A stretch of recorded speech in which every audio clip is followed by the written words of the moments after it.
Hello students, इस chapter के हम 4 क्वेश्चंस कर चुके हैं। इस वीडियो में हम नेक्स्ट क्वेश्चंस करेंगे। स्टार्ट करते हैं स्टूडेंट्स। नेक्स्ट क्वेश्चन है हमारा 5th क्वेश्चन।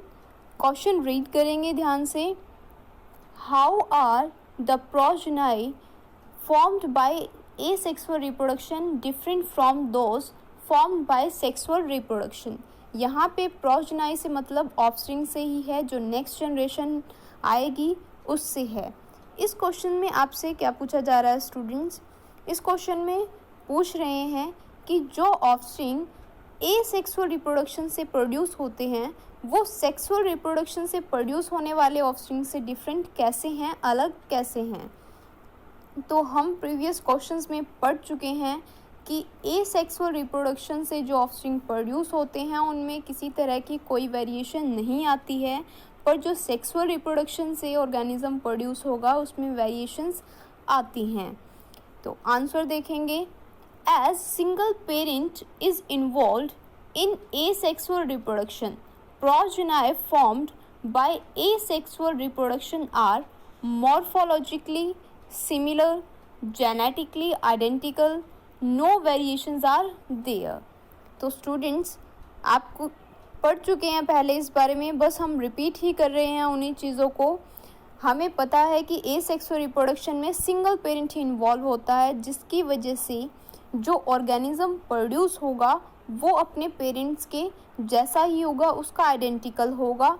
मॉर्फोलॉजिकली से मतलब है हमारा आउटर अपीयरेंस। जो आउटर अपीयरेंस होगी उस ऑफस्प्रिंग की वो बिल्कुल उसके पेरेंट के जैसी होगी।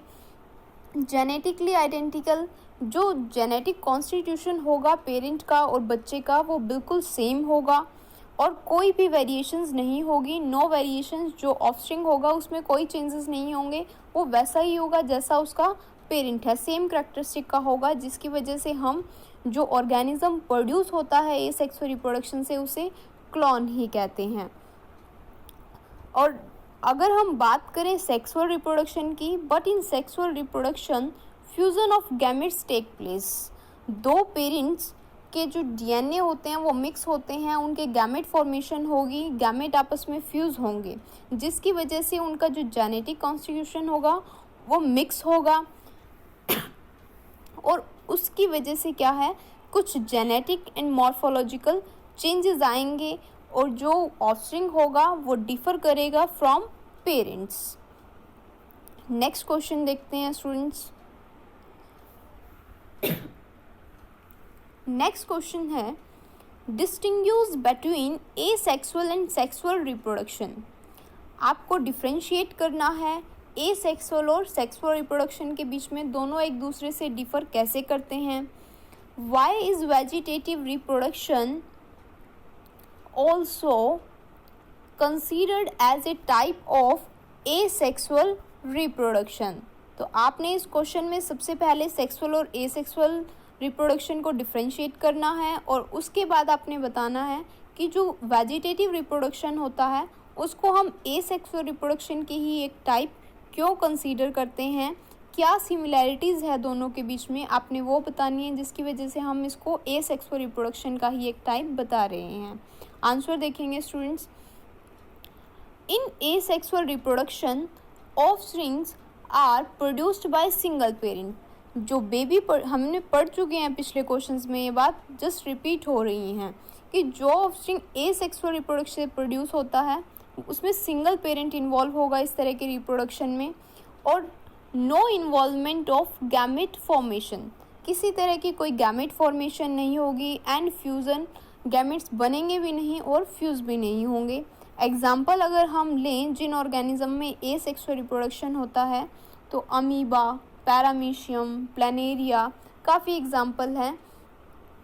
नेक्स्ट अगर हम बात करें सेक्सुअल रिप्रोडक्शन की, देखो हमें डिफरेंशिएट करना है दोनों को, तो हमें दोनों के बारे में पता होना चाहिए।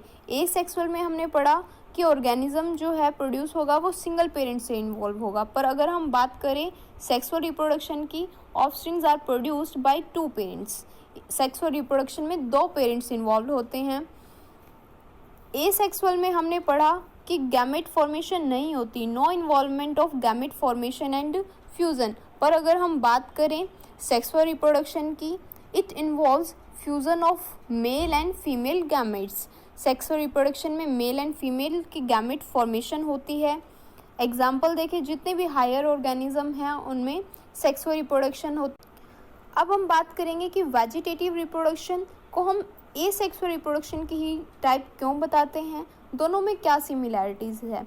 तो स्टूडेंट्स, दोनों में सिमिलैरिटीज़ ये है कि वेजिटेटिव रिप्रोडक्शन में हम प्लांट के किसी रिप्रोडक्टिव पार्ट का यूज़ नहीं करते हैं। प्लांट का जो रिप्रोडक्टिव पार्ट होता है वो उसका फ्लावर होता है। हम फ्लावर के अलावा किसी भी और पार्ट से, जैसे कि बड हो गया, ट्यूबर्स की आइज़ जिसको हम बोलते हैं, लीफ बड से, या फिर हम शूट पार्ट से जैसे हम रोज़ में करते हैं, या फिर लेयरिंग मेथड से या गट्टेशन मेथड से, किसी वेजिटेटिव पार्ट से, रूट के पार्ट से, जब हम किसी वेजिटेटिव पार्ट से प्लांट की प्लांटिंग करते हैं तो उसमें सिंगल पेरेंट ही इन्वॉल्व होता है, दोनों पेरेंट्स के गैमेट्स इन्वॉल्व नहीं होते। तो जो ऑर्गेनिज्म हमारा बनेगा वो एज इट इज़ पेरेंट के जैसा होता है। इसलिए हम वेजिटेटिव रिप्रोडक्शन को सेक्सुअल रिप्रोडक्शन की नहीं, एसेक्सुअल रिप्रोडक्शन की एक टाइप कंसीडर करते हैं, क्योंकि दोनों में सिमिलैरिटी है। सिंगल पेरेंट इन्वॉल्व होता है और जो जनरेशन आती है नेक्स्ट, या जो ऑफस्प्रिंग होगा